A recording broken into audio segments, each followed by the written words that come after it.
बाप म्हणजे काय आहे? बाप म्हणजे जगण्याचं माप आहे, पाठीवरची थाप आहे. कधी रागावला तरीही ज्याची माया अमाप आहे, तो म्हणजे बाप आहे. बाप म्हणजे ध्येयाकडे नेणारी शिडी आहे, संकटातून पार करणारी होडी आहे. जो कधीही तिखट वागला तरीही आयुष्यभराची गोडी आहे.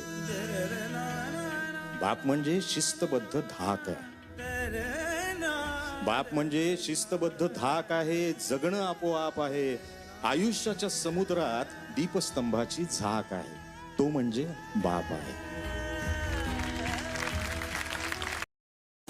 बाप म्हणजे काय आहे? बाप म्हणजे जगण्याचं माप आहे, पाठीवरची थाप आहे. कधी रागावला तरीही ज्याची माया अमाप आहे, तो म्हणजे बाप आहे. बाप म्हणजे ध्येयाकडे नेणारी शिडी आहे, संकटातून पार करणारी होडी आहे. जो कधीही तिखट वागला तरीही आयुष्यभराची गोडी आहे. बाप म्हणजे शिस्तबद्ध धाक आहे. बाप म्हणजे शिस्तबद्ध धाक आहे. जगणं आपोआप आहे. आयुष्याच्या समुद्रात दीपस्तंभाची झाक आहे, तो म्हणजे बाप आहे.